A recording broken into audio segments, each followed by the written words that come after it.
الله ربي والإسلام ديني ومحمدا رسول الله. Kalaulah di dalam pikiran dan hatinya itu baik, walaupun itu hewan yang telah membusuk, bangkai yang telah mati, kalau hati dan pikirnya baik, pasti dia mampu memandang sisi terbaik dari apa yang dia lihat itu. Tapi kalau pikiran dan hatinya itu tidak baik, maka dia tidak akan pernah mampu memandang sisi yang terbaik dari apa yang dilihatnya. Ganteng pun orang Bapak Ibu buruk sih tampaknya tuh.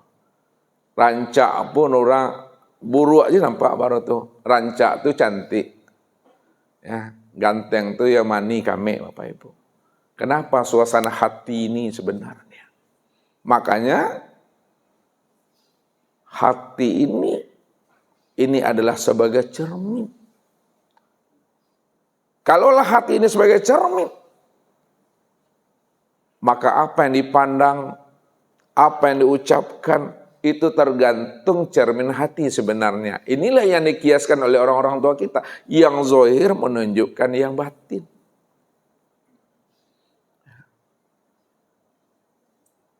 Artinya apa? Yang zahir menunjukkan yang batin. Kalau anak kita sehat, menantu kita sukses, ya, maka nampak wajah ini senyumnya senyum Pepsodent Bapak Ibu. Kata ibu-ibu wajahnya glowing, ceria, manis. Kenapa? Karena hatinya sedang berbunga-bunga, hatinya bahagia. Tapi kalau ada anak bermasalah, menantu buat ulah dia, nampak pula di wajah ini manyun aja nih Bapak Ibu. Ya, hilang glowingnya itu. Karena hati ini sedang sedih, hati sedang bermasalah. Inilah maksudnya yang zahir menunjukkan yang batin. Makna yang sebenarnya. Apa yang diperbuat oleh anggota tubuh ini. Apa yang diucapkan oleh lisan ini. Apa yang dipandang oleh mata, apa yang didengar oleh telinga, dan apa yang dipikirkan oleh akal. Itu semuanya adalah cerminan dari hati sebenarnya itu. Begitulah pentingnya kita ini menjaga kebeningan dan kebersihan hati kita. Supaya hati kita itu mampu memandang Allahnya di atas segala-galanya. Sehingga apa? Semuanya terpandang itu baik dalam pandang hati dan jiwa kita itu. Inilah yang dikatakan dengan iman itu. Jadi iman itu al-iman antuk minu biru'yatillah. Iman itu di mana kamu telah mampu menyaksikan Allahnya di atas segala-galanya. Jadi siapa yang sudah mampu menyaksikan Allah di atas segala-galanya, insya Allah hidup kita ini akan menjadi rahmatan fil alamin dan selalu akan memberikan belian cinta dan kasih sayang kepada umat ini. Inilah yang akan menzahirkan dan memunculkan namanya kedamaian. Kebahagiaan tadi. Kedamaian dan kebahagiaan yang kita dapatkan itu adalah kedamaian dan kebahagiaan yang hakiki. Kedamaian dan kebahagiaan itu adalah kedamaian dan kebahagiaan yang mana dia telah mengenal akan Allah sebagai Rabb-nya itu. Maka ini yang diucapkan oleh baginda Rasul dalam kehidupannya sehari-hari sebagai pasangan suami istri. Apa kata Rasul kepada umat ini, kepada kita ini? Kita ambil iktibar dan contohnya. Baiti jannati. Rumah tanggaku adalah surgaku. Kenapa Nabi mampu mengutarakan rumah tanggaku adalah surgaku? Karena beliau telah mampu memandang Allahnya. Jadi siapa yang telah mampu memandang Allahnya, maka disitulah dia akan mendapatkan kebahagiaan yang hakiki. Sehingga rumah tangga yang dia lalui itu dan dia jalani bersama, itu adalah rumah tangga yang senantiasa di dalam ridho dan kasih sayangnya Allah itu. Karena beliau sudah mendapatkan kebahagiaan yang hakiki. Dan ini yang akan kita capai. Ini yang mesti kita raih. Sehingga kita ini benar-benar bahagia dunianya, surga akhiratnya. Dan Allah pertemukan kita dengan anak menantu kita itu menjadi satu keluarga yang utuh pulang dan kembalinya. Sekiranya tidak satu rumah kita nanti. Di akhirat minimal kita masih satu komplek perumahan surga juga. Wallahu yahtasu bi rahmati mayasya. Allah masih mengistimewakan. Allah masih mengkhususkan diri dan keluarga kita ini menjadi satu keluarga yang utuh pulang dan kembalinya. Ini yang Allah katakan kepada diri kita. Wallazina amanu wattaba'duhum dzurriyyatan bil imani alhaqna bihim dzurriyyatahum. Apabila dirimu beriman, suami istri beriman, ayah bunda beriman, anak cucunya beriman, sampai habisnya usia umurnya meninggalkan alam dunia, ruh itu melepaskan akang cangkangnya, dia tetap selalu beriman kepada aku, kata Allah. Alhaqna bihim dzurriyyatahum. Maka aku sebagai Allah, akulah yang akan mempertemukan kalian semua di dalam surga itu menjadi satu keluarga utuh. Ini yang disebut namanya keluarga robbani. Jadi kalau kita ingin menjadi keluarga robbani, keluarga Tuhan, usahakan lebih dahulu bagaimana kita menjadi sahabat Tuhan. Untuk menjadi sahabat Tuhan, masuk kita dalam komunitas Tuhan. Komunitas Tuhan itulah para nabi dan para rasul. Itulah para auliaillah. Itulah para orang-orang soleh. Kalau kita telah menjadi orang-orang yang soleh, orang-orang yang telah senantiasa mendapatkan rahmat dan kasih sayangnya Allah, maka Allah akan jadikan kita menjadi sahabatnya. Apabila Allah telah angkat kita menjadi sahabatnya, Allah akan jadikan kita ini menjadi keluarganya. Kunu robbanina bima kuntum tu'alimunal kitab wa bima kuntum tadrusun. Disitulah kita akan meraih kebahagiaan dunia dan akhirat itu.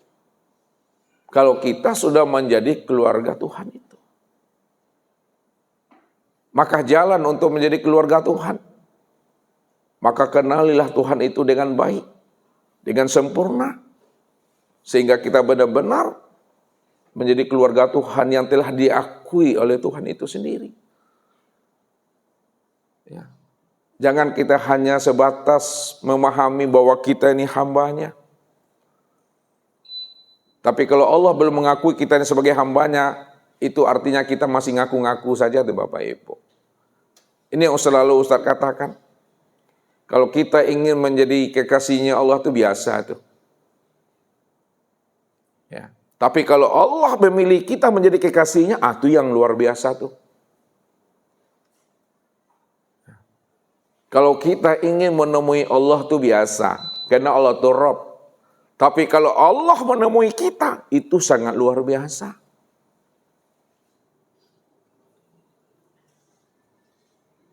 Lalu bagaimana supaya Allah menemui kita? Allah menjadi kita sebagai kekasihnya. Allah angkat kita ini menjadi walinya. Tentu hendaklah kita menjadi orang-orang yang patuh, orang-orang yang penurut Bapak Ibu. Nah, sebelum kita menjadi orang yang penurut dan patuh, berjalan dan istiqomah di atas jalan hidayah petunjuknya, kenali Allah itu dengan pengenalan sempurna zahir dan batin. Maka pagi menjelang siang ini Bapak Ibu, kita akan mencoba untuk membuka akan rahasia diri kita ini. Supaya Bapak Ibu tidak lagi memandang kepada diri. Karena diri Bapak Ibu sejak mula adanya tidak pernah ada. Ya. Inilah yang diingatkan oleh Rasul. Kalau Bapak Ibu ingin berjumpa juga dengan Tuhan, Bapak Ibu ingin bermusyahadah juga dengan Tuhan, pesan Nabi cuma satu. Mutu qabla anta mutu. Matikan dirimu sebelum dirimu mati. Keluar kita dari diri kita. Jangan menjadi orang juga oleh Bapak Ibu.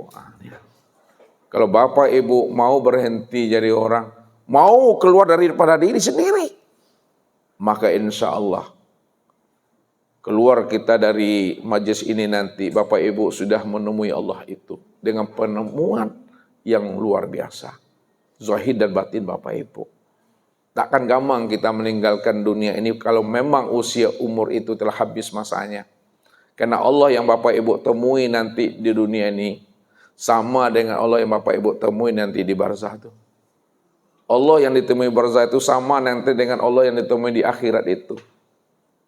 Ya. Maka untuk jawabannya lebih terang dan jelas Bapak Ibu tunggulah pesan-pesan berikut ini. Baik Bapak Ibu ya, kita mulai. Ini kita masuk materi. Jadi kalau kita ingin ya selamat dunianya, surga akhirat, ya maka di dunia ini sebelum kita mati kenali Allah itu dengan pengenalan sempurna. Nah ini yang diajarkan oleh orang-orang arif billah itu awaludin ma'rifatullah.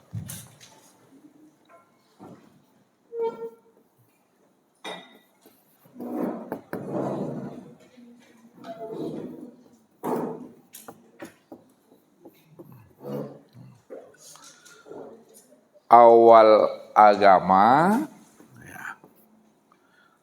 adalah mengenal Allah. Itu maksudnya awal agama mengenal Allah itu sebelum kita mendirikan ibadah sholat, sebelum kita menunaikan ibadah puasa, sebelum kita membayarkan zakat dan melaksanakan ibadah haji serta ibadah-ibadah yang lainnya, maka yang pertama kali Allah fardukan, yang pertama kali Allah wajibkan kepada para nabi dan para rasul dan kita ini adalah ma'rifatullah, mengenal Allah.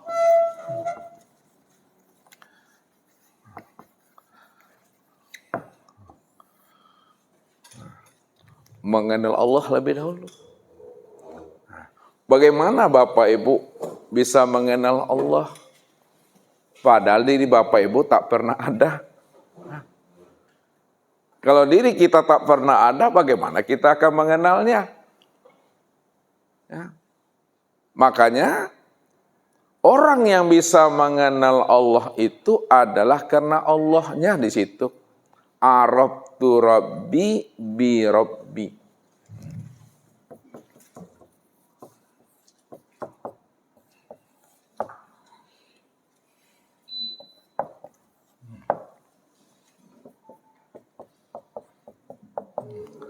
Aku kenal Rob, aku kenal Tuhan itu karena Tuhan. Maknanya, kalau bukan Allah yang memperkenalkan dirinya kepada kita, maka kita tak akan pernah mengenal Allah itu. Ya Rasulullah saja Bapak Ibu. Dari mana Rasulullah itu yakin bahwa yang memperkenalkan dirinya itu adalah Robnya? Bahwa yang memberikan wahyu, yang memberikan petunjuk itu adalah Tuhannya. Dari mana Rasulullah itu yakin tuh? Maka yakinnya Rasulullah itu karena Allah sendiri yang menanamkan nur rahasia dirinya ke dalam hatinya. Disitulah Allah katakan, walakinnallaha habbaba ilaikumul imana wa zayyanahu fi qulubikum. Allah lah yang membuat kamu itu cinta, rindu, ya, dengan keimanan. Lalu Allah pula lah yang menanamkan keimanan itu benar-benar tertancap di dalam rahasia hakikat dirimu. Jadi iman itu letaknya di dalam hati. Hati itu ada di dalam rahasia diri Bapak Ibu. Kalaulah hati itu adalah rahasia diri Bapak Ibu, maka iman itu letaknya di dalam hakikat rahasia diri itu. Karena Allah yang membukakan rahasia dirinya. Allah yang menanamkan nur rahasia dirinya ke dalam rahasia hakikat diri Nabi. Disitulah Nabi itu yakin bahwa yang menyampaikan itu adalah Tuhannya. Inilah maksudnya. Secara makna hakikat apa yang Allah sampaikan kepada kita. Wa'bud rabbaka hatta ya'tiyakal yakin.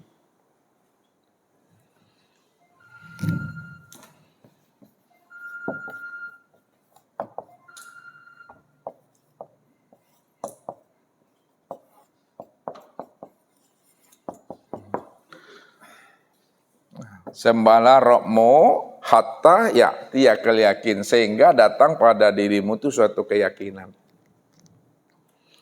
Yakin itu yang mana? Nabi katakan yang dikatakan yakin itu Bapak Ibu, al-imanu kulluh. Yang dikatakan yakin itu adalah iman yang sempurna. Kalaulah yakin itu adalah iman yang sempurna, lalu iman yang sempurna itu yang bagaimana? Al-iman antu'minu biru'yatillah. Iman itu di mana kamu sudah menyaksikan akan Rabbmu. Maka iman itu bukan hanya sebatas iqrarun bilisan. Iman ini bukan hanya sebatas iqrar bilisan, bukan hanya sebatas tasdiqu bil qalbi, bukan hanya sebatas wal amalu bil arkan. Akan tetapi iman itu betul-betul biru'yatillah, kamu sudah menyaksikan akan Rabbmu. Begitulah disampaikan oleh orang arifin. Ya, apa kata mereka? La na'budu rabbana lam yara. Kami tidak akan sembah Tuhan itu. Kalau Tuhan yang kami sembah itu kami belum melihatnya, kami belum bertatap wajah. Inilah pesan yang tersirat di balik apa yang disampaikan Rasul tentang hadis ihsan itu. Al-ihsan anta'budallah ka'annaka tarahu. Sembahlah olehmu Allah itu seolah-olah kamu menyaksikannya, melihatnya. Makna ka'annaka itu sebenar-benarnya kamu sudah menyaksikannya. Belum sampai makom kita ke atas, minimal turun ke bawah ke makom muraqabah. Fa in lam takun tarahu fa innahu yaraka. Kalau kamu belum mampu menyaksikan Allah yang wujud nyata, terang dan jelas pada alam sempurna pada dirimu, fa innahu yaraka. Rasakanlah di dalam hatimu, di dalam perasaanmu bahwa Allah sedang melihat dan menyaksikan akan dirimu. Allazi yaraka hina taqumu wa taqallubaka fis sajidin. Dia melihat kita. Dia memperhatikan kita. Pada saat kita berdiri, ruku, itidal, sujud dan duduk, qiyaman wa qu'udan wa ala junubihim. Dia senantiasa memperhatikan akan diri kita itu. Rasa Tuhan itu yang mesti diinstalkan. Rasa Tuhan itu yang mesti diaktifkan di dalam hati kita ini. Kesadaran Tuhan namanya. Ya. Kalau udah hidup kesadaran Tuhan pada diri kita, walaupun kita belum mampu bermusahadah, tapi udah hidup kesadaran Tuhan dalam diri, maka terjawablah apa yang Allah katakan kepada diri kita ini. Ma yakunu min najwa salasatin illa huwa rabi'uhum wala khamsatin illa huwa sadisuhum wala adna min zalika wala aksara illa huwa ma'ahum. Tidaklah di antara kalian yang bertiga saling berbisik-bisik, saling merahasiakan. Ingat kata Allah, yang ketiganya itu aku, kata Allah. Yang keempatnya itu aku, kata Allah. Tidak ada di antara kalian yang berlima saling berbisik-bisik dan saling merahasiakan. Ingat kata Allah, yang keenam itu aku, karena akulah menjadi rahasia dirimu. Wala adna min zalika wala aksara illa huwa ma'ahum. Tidak ada di antara kalian jumlah yang sedikit maupun jumlah yang banyak, melainkan aku senantiasa hadir selalu menyertai akan dirimu. Di mana ada kamu, disitulah nyatanya aku, kata Allah. Wa huwa ma'akum aina ma kuntum. Dianya Allah beserta kamu di mana saja kamu berada. Itu maknanya. Di mana ada kamu, disitulah nyatanya diri aku. Karena aku yang menjadi rahasia dirimu yang sebenar-benarnya. Cuma kita tak mampu memandang dan menyaksikan Allah. Itu disebabkan manusia ini pandangannya selalu tertipu memandang bentuk dan rupa. Anak kita saja Bapak Ibu, ketika dia mengambil gelas, kadangkala dia tidak bisa memandang kaca pada gelas itu. Tidak bisa dia memandang kaca pada gelas.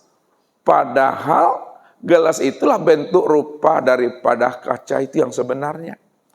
Lalu bagaimana cara kita mengajarkan anak kita dia mampu memandang kaca pada gelas? Hancurkan bentuk dan rupa gelas itu. Pecahkan, kalau bahasa Ustaz diampen kaca apa kali itu Bapak Ibu. Laba kapiang-kapiang ya. Ala pacah kali itu Bapak Ibu. Maka disitulah nampak sama anak kita memang kaca yang sebenar-benarnya. Ya. Oleh karena itu, kalau anak kita dah mampu memandang kaca pada gelas, lalu gelas itu apa bagi kaca, dan kaca itu apa bagi gelas?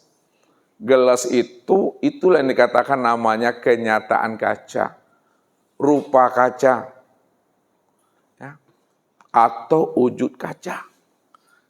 Nah, kalau dihaluskan kajinya, gelas itu adalah sifat, kaca itu adalah zat. Ya.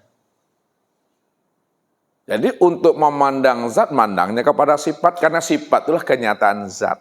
Kalaulah sifat itu kenyataan zat, maka sifat itu yang sebenar-benarnya zat itu. Untuk memandang kaca, pandanglah kepada gelas. Gelas itulah kenyataan daripada kaca. Kalaulah gelas itu kenyataan daripada kaca, maka gelas itulah sebenar-benarnya yang kaca itu. Itu maknanya ketika memandang gelas, terpandang itu kaca itu. Tapi siapa tak mampu memandang kaca pada gelas, apa nama itu Bapak Ibu? Itu yang butuh sange itu. Butuh sange itu. Tak bisa nih memandang kaca pada gelas itu butuh sange itu.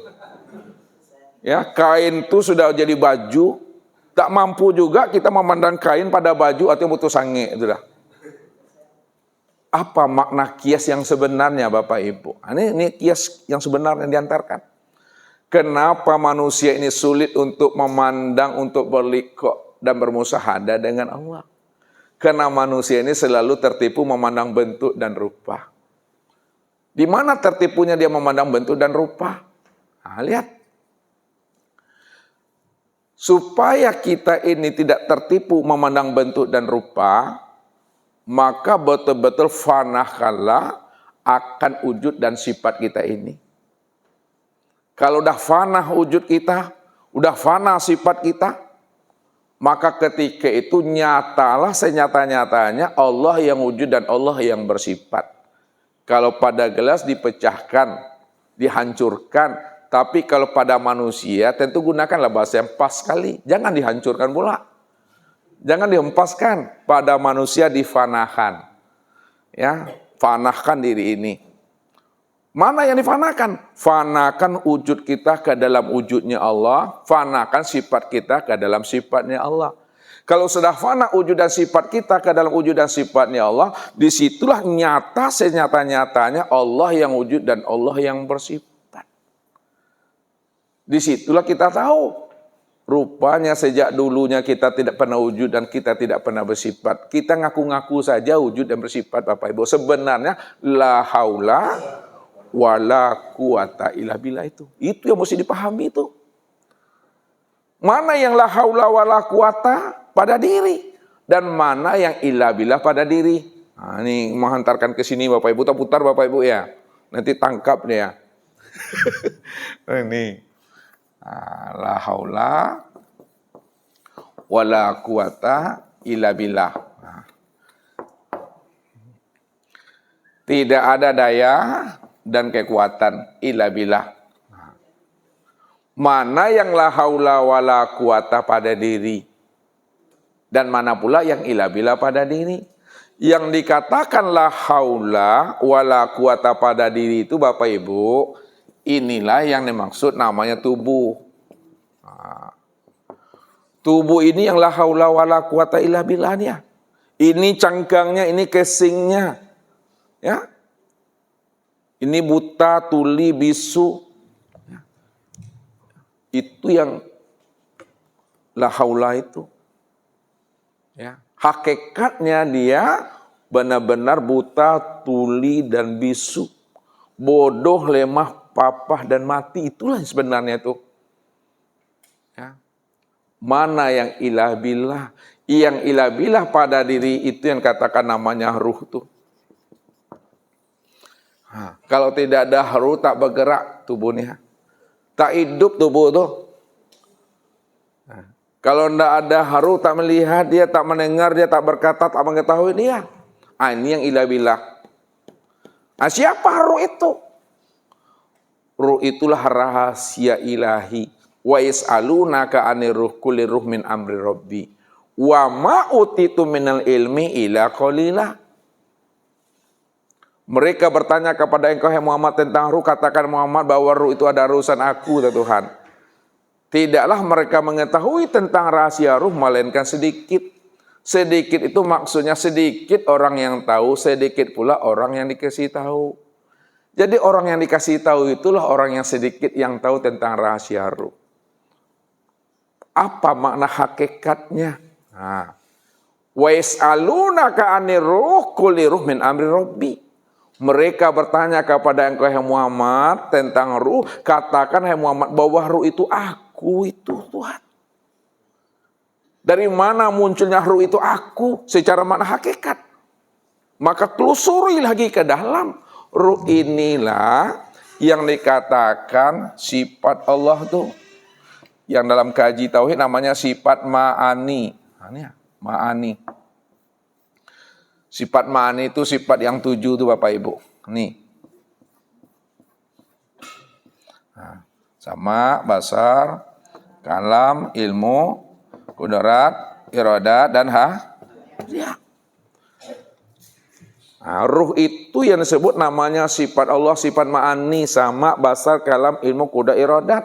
Sedangkan sifat itu la ghairi. Sifat itu tiada lain adalah nyatanya akan diri aku, Tuhan. Kalaulah sifat itu la ghairi, wa sifati la ghairi, sifat itu tiada adalah diri aku. Itu maknanya sebenarnya, katakan Muhammad bahwa ruh itulah sebenarnya aku itu. Wa fi anfusikum afala tubsirun. Disitulah rahasianya, ilah billah itu Bapak Ibu. Anian lahaulah itu. Begitulah kita beribadah kepada Allah itu. Kalau kita belum sampai pada maqam musyahadah, minimal duduknya pada maqam muraqabah. Fa illam takun tarahu fa innahu yaraka. Tapi kita beribadah jangan jalan di tempat, mesti naikkan kepada maqam musyahadah itu. Sehingga yakinnya Bapak Ibu itu yakin yang sudah isbatul yakin. Yakin yang isbatul yakin itu yang disebut namanya iman kamil. Iman yang sempurna. Tidak lagi kita mengimani Allah itu berimajinasi. Menghayal, merenung-renung. Tapi Allah yang kita imani itu betul-betul Allah yang wujud, Allah yang nyata, terang dan jelas itu. Maka sebelum sampai kita kepada maqam memandang Allah itu wujud nyata, terang dan jelas, kita mesti kenali dahulu akan dirinya itu. Mesti kita ma'rifat. Makanya ma'rifatnya kita itu karena Allah yang memperkenalkan dirinya kepada kita. Kalau Allah tidak mau memperkenalkan dirinya, Allah tidak mau membuka tabir rahasia dirinya kepada hambanya yang dia pilih, maka sia-sialah pencarian kita selama ini. Sia-sia. Tidak akan pernah bisa berjumpa kita dengan Tuhan itu. Tapi beruntunglah orang-orang yang mana Allah menemui dirinya. Inilah rahasianya. Kalaulah seseorang itu berada pada lumpur yang sangat dalam, berada dalam kegelapan, berada dalam dosa dan maksiat. Tapi kalau memang Allah sudah mentakdirkan dirinya akan menjadi wali dan kekasihnya, walaupun dia berada dalam lumpur yang sangat dalam, Allah juga yang mencabut dia dari lumpur yang sangat dalam, diletakkannya di sisinya. Dia akan menjadi wali dan kekasihnya. Lihatlah sahabat-sahabat Rasulullah, Umar bin Khattab tuh. Bayangkan anaknya hidup-hidup ditimbunnya Bapak Ibu, dikuburnya. Tapi karena Allah akan menjadikan dia akan menjadi wali, akan menjadi seorang khalifah, akan menjadi seorang ahli sorga dan dijamin sorga. Allah sendiri yang mencabut dan mengangkatnya dari lumpur yang sangat dalam itu. Mudah-mudahan kita Bapak Ibu salah satu bahagian daripada orang yang akan diangkat oleh Allah menjadi wali dan kekasih. Itu doa kita. Allahu Rabbi wal Islamu dini wa Muhammadan Rasulullah.